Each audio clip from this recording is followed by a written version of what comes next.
Hey guys, Tom here. So if you are a fan of my channel here on YouTube, you know that I do a lot of unboxing videos, product reviews. I'd also do some how-to videos. And I've been wanting to do something a little bit different. I've been wanting to do an entire video series. And so this video here is going to be my first video, lesson 0 if you want to call it, for a new video series that I want to do about learning how to program in C. So I think C is a great programming language to start off with. It teaches you a lot of the fundamentals with programming, and I think this will be a great video series to post on YouTube for my channel. So this is going to be an entire video series. As I said, this is going to be starting off with lesson 0. I call it lesson 0 because we're not going to be going into programming with this video. This video is only going to be for setting up your environment, getting you set up set up so that way we can start programming with the next lesson. So with that, I have here Ubuntu boot up on this computer, and I realize that many of you guys are Windows users like me, and I think personally the best way to program for C is to use a Unix-like environment. So we're going to be using a Linux distribution called Ubuntu, and if you do not have a version of Linux or access to a Mac available, you can easily install Ubuntu. Just go to my channel and look at the videos for how to install Linux easily, and you'll be able to find a video there about how to install it. I'll go ahead and put a video response to this video below, that way you'll be able to easily find that. So anyway, that'll get you set up with Ubuntu. Later lessons I will actually be screen recording in using a Macintosh, but that'll be completely transparent to you guys.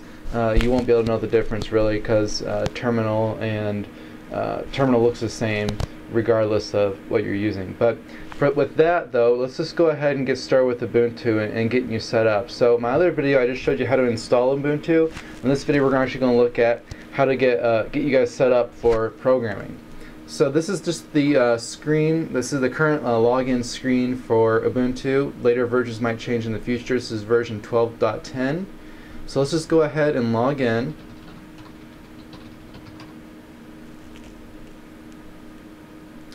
Loading the desktop there. Alright, so this is the standard desktop you're going to see for 12.10.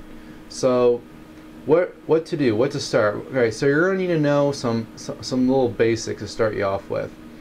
So this here is called the home folder, and if we open this up, this is sort of like your user folder in Windows. So underneath your user folder, you've got things like documents and downloads, music, video, pictures, etc. Same thing if you're in the home folder. So we also have documents, downloads, music, pictures, etc. So that's pretty much the same. So that gives you some idea of a little bit of a file structure. You can easily easily store your documents, store your programs in one of these folders later. So what we're going to be using and interacting a lot with is a thing called Terminal. Terminal is a command line interface, and that's basically what we'll be using. So in order to find Terminal, I'm going to click on this link up here at the top. Let me see what this is called. This is called the dash home. If we just click that, it opens up a search bar for us, so that'll be easy. So let's just type in, if you start typing in Terminal, you'll see that it pops up quickly. So we'll go ahead and select Terminal, and I'll tell you what we're going to do is we're going to right click the icon down here in like the taskbar, I guess, and we're going to say lock to launcher. So that will lock Terminal now to the launcher. And if we were to exit out of the Terminal, there is the icon there. So we can click on Terminal icon and boom, we're good to go. So now we've got Terminal here opened up. Another thing is, so with Linux, you actually have like different desktops. So if we click on this workspace switcher, we can switch around different desktops. So this is something that you might be unfamiliar with if you're a Windows guy, and this just shows you that if you were working on something, you accidentally hit a button or click something, and all of a sudden your entire screen goes blank to this desktop, chances are you just switched the workspace. So by clicking that button, you can just pick back to your first workspace, and there's our terminal window open. So don't worry if you lost something like that. So I'm going to go ahead and zoom in a little bit on this terminal window because I'm going to be typing some stuff in. I want you to be able to read the text. Read that. So the first thing we're going to do is install this thing called Vim. Vim is a type of text editor, and it's personally what I started out with using programming in C, so I think this is what we'll start you guys off with as well. So let's just go ahead and install this. So to install something, we're going to be typing in some commands here to terminal. And the entire command is going to be sudo apt get install vim. So this is actually going to go online to like some data repositories and pull this Vim program from those repositories. So that's what we're telling it to do right now. Since it is a sudo command, what that's basically telling it is we're giving it administrator privileges. It's kind of like the Windows speak for it. So in order to do this, we need to type in our password for this account. And of course I typed it in wrong, but we'll try it again.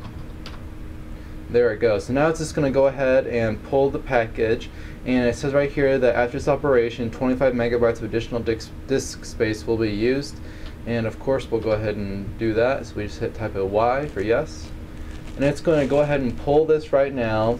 Like I said, it's about a 25 megabyte download, so it'll take here just a couple moments. But after we're done installing Vim, there pretty much won't be anything else we need to install. This version of Ubuntu already comes with your C compiler already installed, so there's pretty much nothing else to install for right now. If you're not using a version of Ubuntu, if you're not using a version of Linux, if you're using a Mac with Mac OS X, you're going to have to do some other processes to get you set up. And that's going to involve downloading a program called Xcode. And if you go to the App Store for Mac OS, you'll be able to download this thing called Xcode. And then within the Xcode options, there's an option to download some, like, I forget what the term is, like legacy program or something like that. But if you just Google it, then you'll be able to find instructions on how to do that for a Mac. But for right now, I'm assuming that most of you guys are Windows users, and will be using a dual boot environment like I am for running Ubuntu. So we'll just go ahead and wait for this download to finish.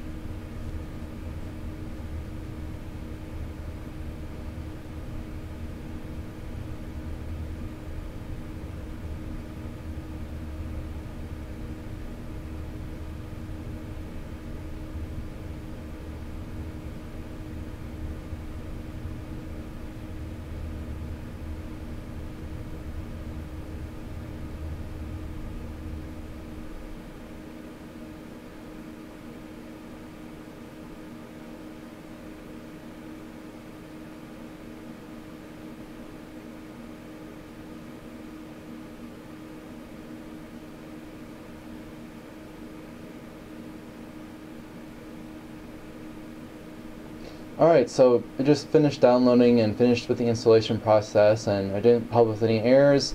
We can check it very easily by just typing in VIM for Vim and then hitting the enter key, and there it is, VI improved. So that's what we're using for this video series, and right there it gives you a couple different commands right there for options and whatnot. So the most important one is going to be how to exit out of Vim. So now we're actually inside the Vim program. If we want to go back to terminal, all we have to type is a colon, letter Q for quit, and then just hit the enter key, and that takes us back to terminal.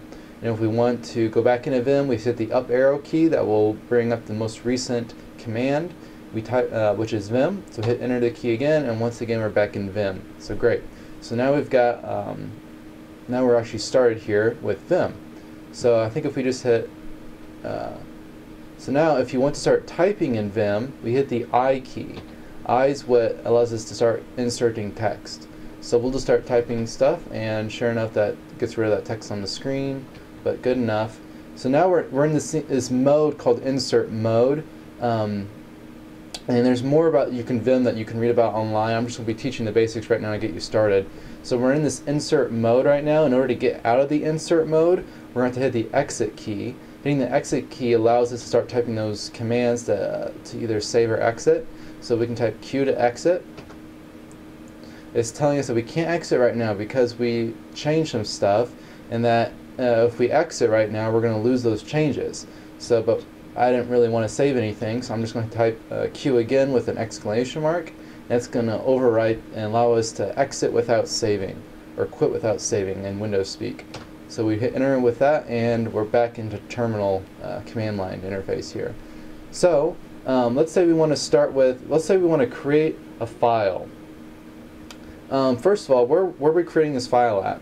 Well, type ls. So this is actually showing you what files, what directories are available in your current directory. So in our current directory, we can learn this by typing pwd. This tells us that we're in the home videos directory. Now this might be a little misleading because you think videos, hey, don't I have a videos directory already? But no, this is actually the videos user directory. So my user is called videos, and that is why it's called home/videos. But inside this video is your basic home directory structure that I told you before by clicking on that home file. So this just shows your desktop documents, downloads, etc. So I'll tell you what we're going to do is let's go ahead and create a new directory.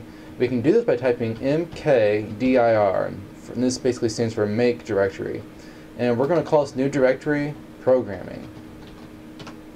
Hit the enter key, and it should create a directory. How do we know it created a directory? Typing ls. Or if we hit the up arrow key, we can cycle through the commands, find ls again, hit the enter key, and boom, there's everything that's inside this current directory. So we see the programming directory, but now we actually need to enter inside this programming directory so that we can save files to it.